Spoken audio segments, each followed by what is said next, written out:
All right, so we have question 1. It says Luke did a survey of some students, asked how many roaches they would eat for a cash prize of $150. Following numbers were reported to him, yada, yada, yada. They want to know the mode of the data, mean and median. Since we're going to have to find the median, we obviously have to put these in the correct order. So we're going to go from smallest to largest. So the smallest number I see first is a 1. So we're going to put down a 1. We look through. The next smallest number would be a 3. Go through again. See a 4. Then I see a 5. Again, I see, let's see, a 7. And there's another 7, so we got to put both of them down. Then we go through, see a 8. Then a 12. Nope, there's some down here, so we got an 8. Then we got a 10. Come back down here, here's an 11. Then we have 18, 12, so 12 is going to be next. Then I've got a 18, a 20, a 26, and a 77. So if this is correct, then that means I should have 14 numbers, because there's 14 numbers in the data set. So 1, 2, 3, 4, 5, 6, 7, 8, 9, 10, 11, 12, 13, 14. So 14 numbers is what we have. So question number 1, the mode. Mode stands for most. So we look at the data, look for the one that occurs the most. The most occurring number is the number 7, so 7 is our mode. If there wasn't a number that occurred the most, we would say no mode. Or if there was 2 numbers that both tied for occurring the most, we would put both numbers down. Mean. Mean is just a fancy name for average, which we're going to need to know this formula later in the study guide. So the mean is the sum of your data. So sum of data divided by total data points, or total measurement, so to speak. So what we have to do here is we're going to have to add all these numbers together. So we're going to add all the numbers together, and let's see what that gives us. So 4, we got 4, we have a 9, 14, 18, a 21, a 30, a 46, and a 77. So I come up with 219. We then divide it by how many data points there are, which there were 14. This isn't going to be a nice number, so we're going to round it. It doesn't tell you what to round to in the problem, so you can round it however you wanted to, but I rounded it to the nearest tenth. So 15.6 rounded to the nearest tenth. Again, if you rounded it to something else, that's okay. I'll tell you on the test what to round to. Actually, I don't think 219 is the 219. I think I added one too much. Let me check my addition one more time. 4, 9, 14, 18. Let's do this again. 4, 9, 14. That makes an 18. 18 plus a 20 plus a 26 plus a 7. It's actually 209. I put an extra 10 in there by accident, so it's always good to double check on these longer problems. So 209 divided by 14 is 14.9, so let's just round that to 15, to the nearest whole number. So 15 would be just fine on that one. Median. Median stands for the middle of your data set, so we're going to go through here and get the middle number. So we work our way from the inside out. So, sorry, outside in. So 77, 1 we cross off 3 and 26, 4 and 20, 5 and 18, 7 and 12, 7 and 11, 8 and 10. There is no middle number there, so we got to take the average of these two numbers, of 8 and 10, to find the middle. So we're going to do 8 plus 10 divided by 2.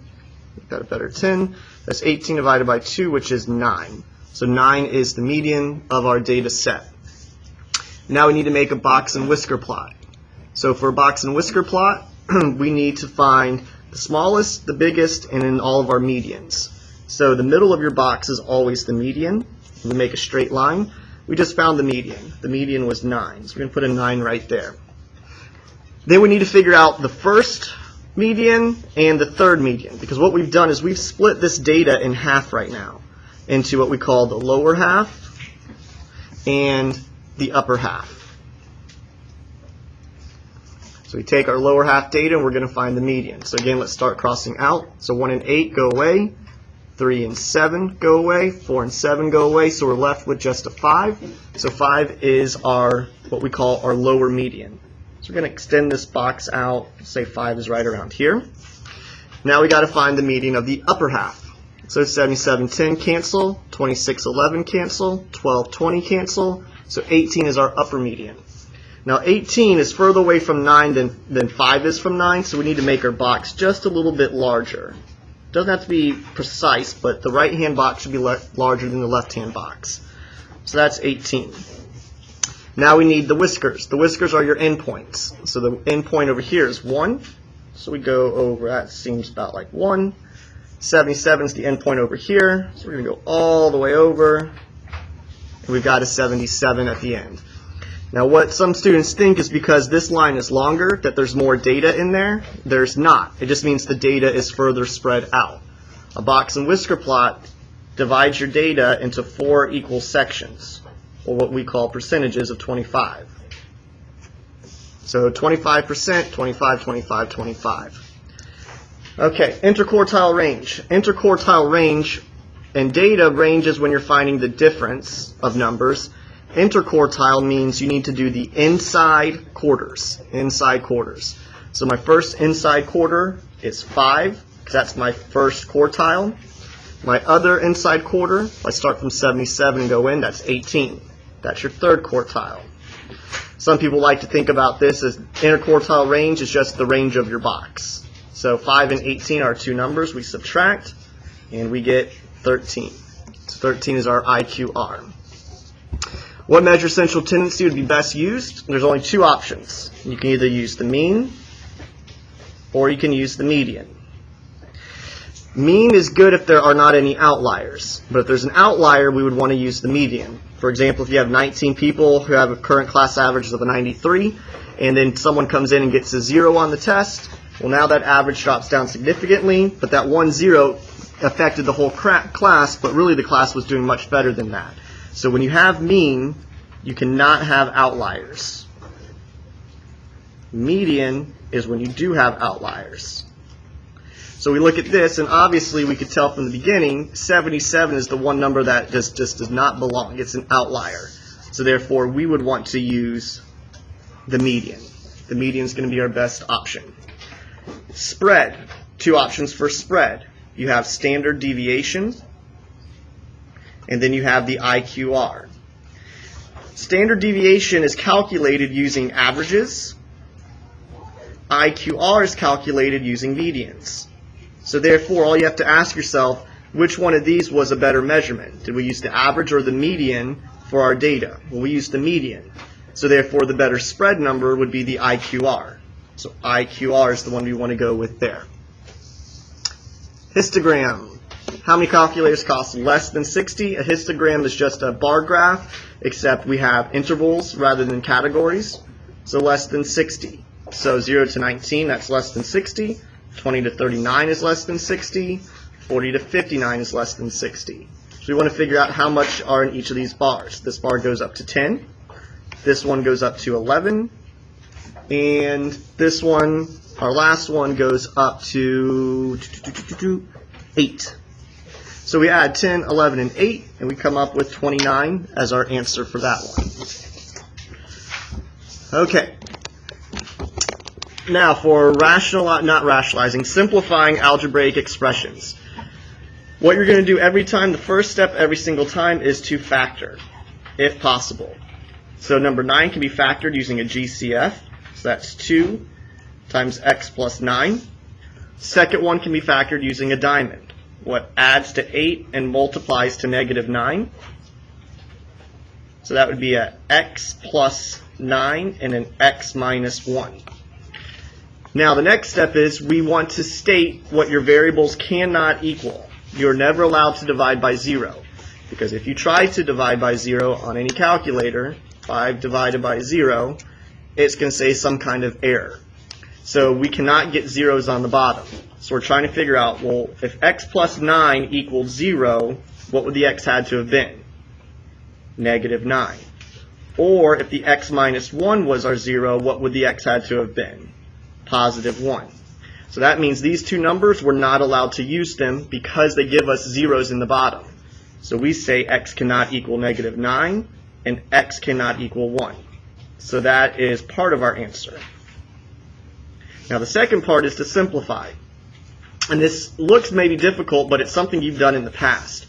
If I wrote down 2 times 3 over 2 times 5, we know that the 2's just cancel out because 2 over 2 is just a big 1. So you'd be left with 3/5. That's what we're doing here. And x plus 9 over an x plus 9 is just a big 1. So you're left with 2 over x minus 1. And again, if you don't believe that, let me go on the back. If I write x plus 9 over x plus 9, come up with any number for x. Let's say x is 7. So this would be 7 plus 9 over 7 plus 9, which gives me 16 over 16, which is 1. That's why these cancel out, just to give you a 1. And that's all there is to these problems. You factor, state what the variables can't be, and then you cancel out. So number 10, factor difference of squares. So x plus 6, x minus 6. Bottom has a GCF of 5, so 5, x minus 6. Let's figure out what we can't have x being. We don't want a 0 down here. So if x was equal to a positive 6, I would get a 0 in the bottom. So x cannot equal 6. Now let's play the canceling out. I have x minus 6 on top and an x minus 6 on the bottom, so they're gone. So I'm left with x plus 6 over 5. All right, number 11. Nothing to factor on number 11. So all we can do it the long way. We'll do this one the long way, which I don't prefer, but we'll try it out. Just multiply fractions. So we multiply the tops. 3 times 14 is 42. X to the third times nothing else is just x to the third. On the bottom, 7x times an x is a 7x squared. Now we just do a division problem. So you've got 42 divided by 7. 42 divided by 7 is 6. X to the third divided by x squared. From chapter 7, we learned that you subtract your exponents. So 3 minus 2 is 1. If you don't believe that, x to the third is really x times x times x. X squared is really x times x. And again, they just cancel out. Now we have to state what x cannot be. So down here we had an x squared. We can't get a 0 down here. So you're saying what times itself gives you 0? Well, there's only one number, 0. So x cannot equal 0. So that's both parts of our answer. Because if x was 0, we'd get a 0 here, and it throws the whole thing off. Number 12, factor. So I see that we can factor this one using a diamond. This would be x plus 2, x minus 1. Can't factor the bottom. Can't factor the numerator in the second fraction or the denominator of the second. So the question is, do I just multiply these across now? No. We don't want to use the long method of doing things. Pardon this interruption. At this time, please send all 6th grade students that are attending the All-A Luncheon. Again, all 6th graders with signed permission slips, please send them to the courtyard for the All-A Luncheon. Great. So what we do here, we go back to our old school shortcut we learned back in August. When you multiply fractions, let's say you have 2/3 times 12 13ths. You can reduce before multiplying. So if you see any top and bottom that are divisible by the same thing, you divide them. So 3 and 12 are both divisible by 3. So the 3 becomes a 1, the 12 becomes a 4. And now you can just multiply like normal. All we're doing is using that with equations. So we're seeing if we have any equations that would cancel each other out on the top and the bottom. And we do. X plus 2 and x plus 2. Also, x minus 1 and x minus 1 cancel. So all you're left with is 4x. Then you have to say what x cannot be. Well, down here, in order to get a 0 here, x would have been a negative 2, so we can't have a negative 2. To get a 0 on the bottom of this fraction, x would have been a 1, so we cannot have a positive 1. So now we have our answer. 13 is division. We factor first, but nothing can be factored. But because it's division, that means you multiply by the reciprocal. Change it to multiplication. We take the reciprocal. And now let's use our shortcuts. Fraction multiplication, looking for a top and bottom. I see this 2 and 4, both are divisible by 2. So that becomes 1. This becomes 2. Then I see the 28 and the 7. 7 goes into both. This becomes 1. This becomes 4. Now I see even something else. I have a 4 over a 2. 2 goes into both. This becomes a 2. This becomes a 1. So now I've got 2x to the third y squared over a y squared. So now let's divide. Y squared over y squared, they're gone. So what are we left with? A 2x to the third. Don't forget we have to say what our variables can't equal. So down here, in order to get a 0, y would have been 0, so we're not allowed to use it.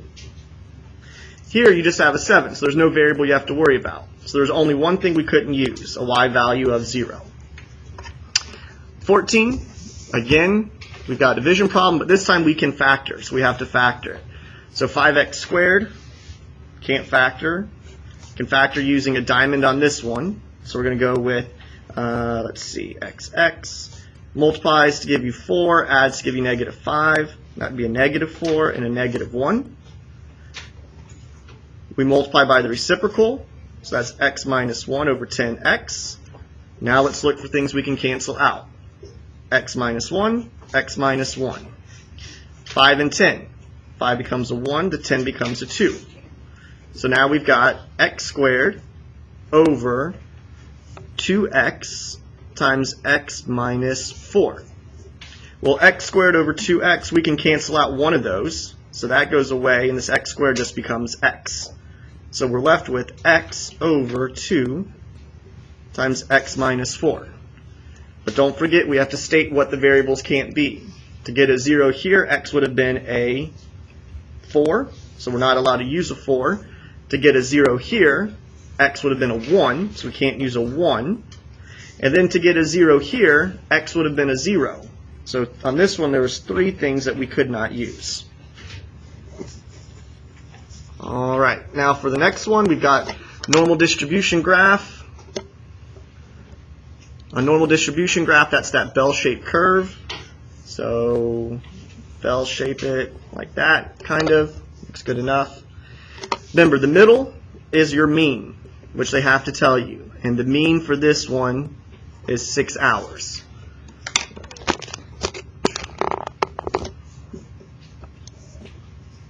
There we go. So we put 6 on the bottom.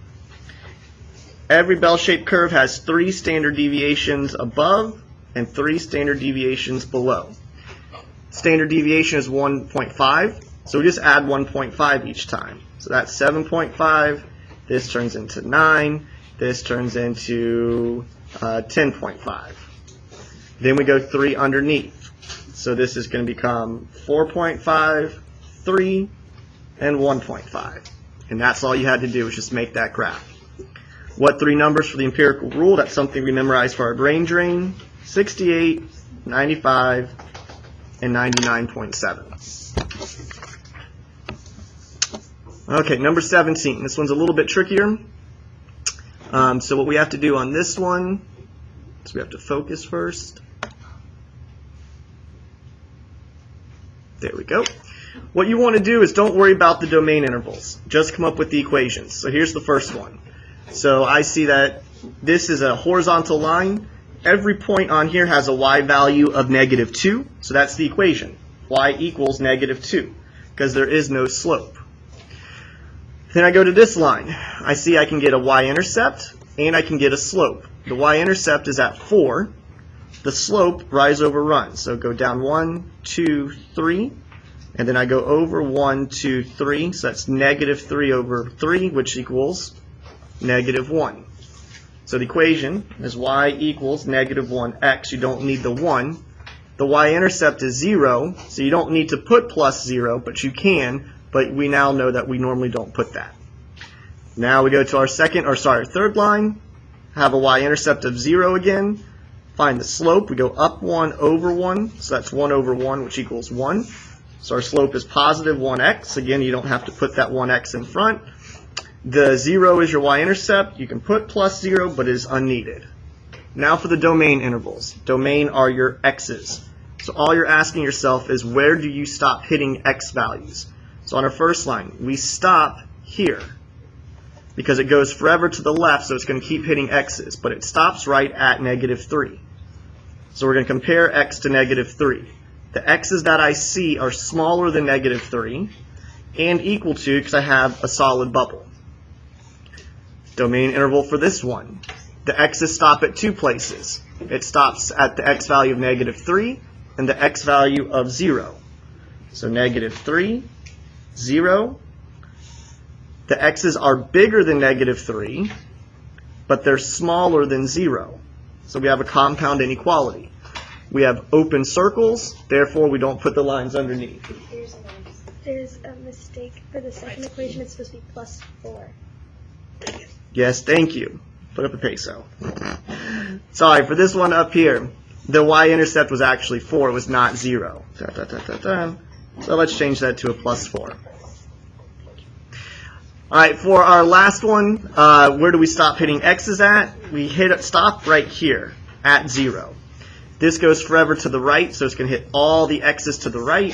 So we say x is greater than or equal to 0. And those are your domain intervals. Now they ask, is this a function or non-function? We're going to use the vertical line test. If you forgot about that, you can go back to the Chapter 4 study guide and take a look at those problems. If I draw vertical lines, I never hit the picture twice. Although someone will say you do, because if I draw a vertical line right here, they say you hit it twice, because I hit it at this point and at this one. But remember, this is an open circle, so technically there's nothing there, so I'm not hitting the picture. Because I can't hit the picture twice by doing vertical lines, this is a function, because it passes the vertical line test. 19 through 21, they're asking about all sorts of data that falls between different numbers, so we're going to have to make one of those normal distribution graphs again. So, looks good enough. So they say the mean is 18, so that's the one we're going to drop right down the middle. And then the standard deviations are worth 4.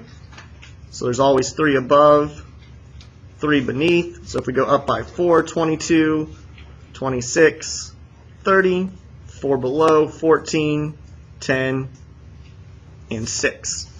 Now this is where you want to know your numbers for the empirical rule. So we have 68, 95, 99.7. That 68 means within the first standard deviation you have 68% of your data. So between our first standard deviations, which are 14 and 22, I've got 68%. Well, it's supposed to be, it's not the best picture, but it's supposed to be symmetrical. So that 68 gets split up between the two.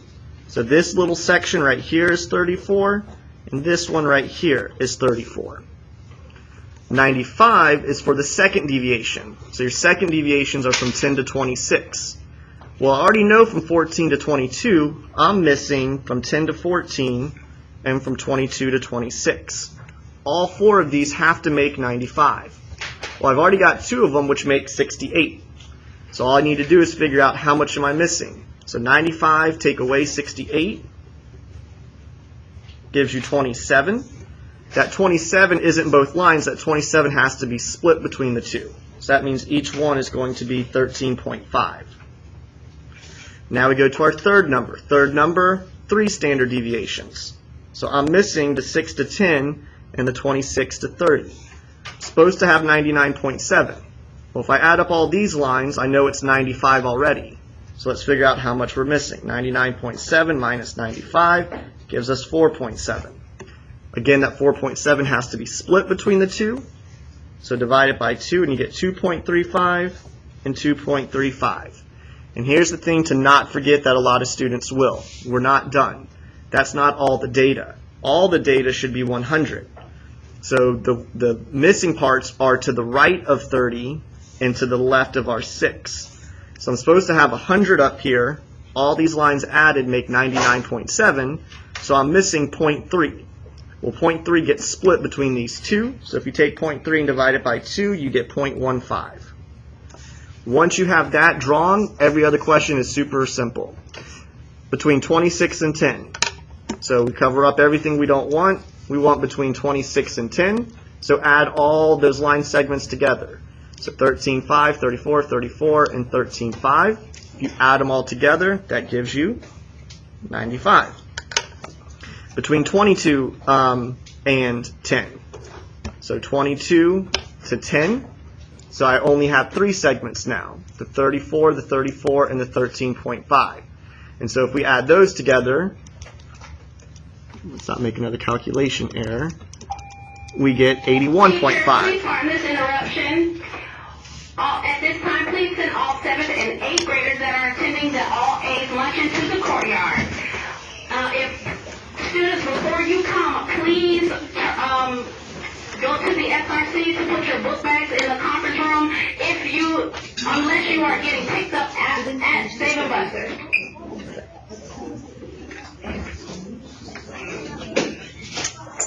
Okay.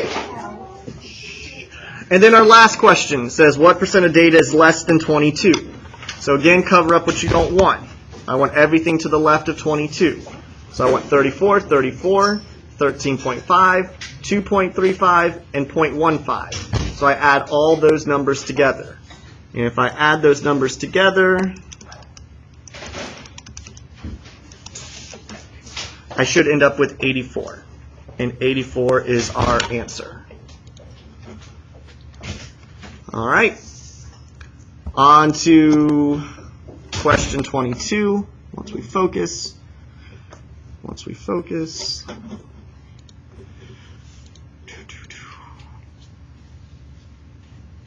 There we go. This is where that formula for average comes in handy from earlier. And it says a data set of 100 observations has a mean of 267. Well, what they don't tell us is what all those observations added up to, which isn't a problem because we'll just use the formula, which states that the sum of your numbers divided by your total numbers, which is 100, has to equal the average, which they say is 267. So let's just solve for the sum by multiplying both sides by 100. If you do that, you get the sum is 26,700. Then they tell us about the outliers. It says they have 6 outliers, and their average is 688. Again, they don't tell us what the 6 outliers add to, so that's our job. The sum of the outliers divided by 6 is equal to 688. So let's figure out the sum. Multiply both sides by 6. So 688 times 6 is 4,128. So those are your outliers. So whatever they were, they all added to that. Well, now they say, what's the new mean if you take the 6 outliers out? Well, instead of having 100, if we take out 6 numbers, we now only have 94 observations.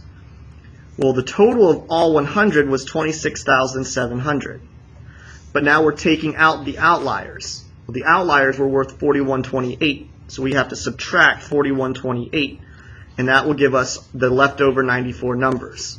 So now we just use our calculator to do the calculation. So 26,700 minus 4128 divided by 94 is approximately, I don't tell you what to round to, so we'll just go with 240. But on the test, I'll tell you exactly what to round to. All right, 23, we've got a two-way frequency table. These rows are your 9th grade students. These columns to tell you if they like fiction or nonfiction. So now you just got to look at the question and figure out what numbers are you concerned about. Here's the first piece. Given that a student is in 9th grade, so we are only concerned about our 9th grade students. That is this row right here. Probability. Again, probability is what you want over everything that can happen. Now, that's not the pure math definition, but it's one that always works. So it says read nonfiction novels. So we want nonfiction people. Now remember, we're only looking at the 9th grade nonfiction. So here's nonfiction. 9th graders, there's only 8 of them that read nonfiction. So it's going to be 8. Then it's over everything that can happen. Well, everything that can happen is all the choices of all the 9th graders. So we can add 35 and 8 together, or just look at the total column. It says there's 43 ninth grade students.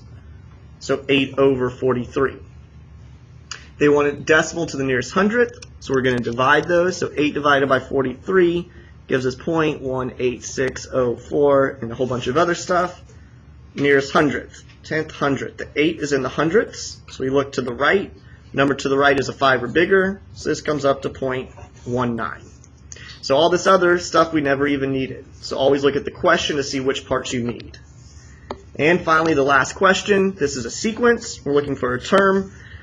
Let's see if it's arithmetic. Arithmetic means you add the same number. So 5 plus 10 would be 15. 15 plus 10 doesn't give you 45, so it's not arithmetic. So then the only other option that we've learned this year is geometric, which is where you multiply.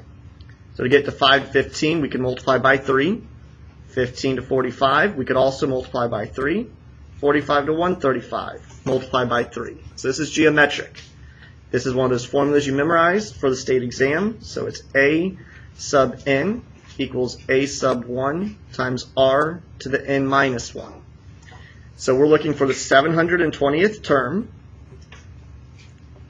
A sub 1 means the value of the first, which is 5. R stands for your ratio, which basically means what do you multiply with every single time. We're multiplying with a 3 every single time. So it's 5 times 3, n minus 1. Remember, n is the number you're looking for. We're looking for the 720th number. So this is 720 minus 1. Order of operations, we got to figure out 720 minus 1, which is super simple. 719. Then at this point, your calculator, when you probably put this in, you would do 3 to the 719th, then multiply by 5. But the minute you do this in your calculator, it's going to say overflow or error because this is too big of a number for your calculator to hold. So as long as you put this, that would have been perfect. On the test, there'll be something you can actually get a real number answer for, though. And that is the end of this study guide.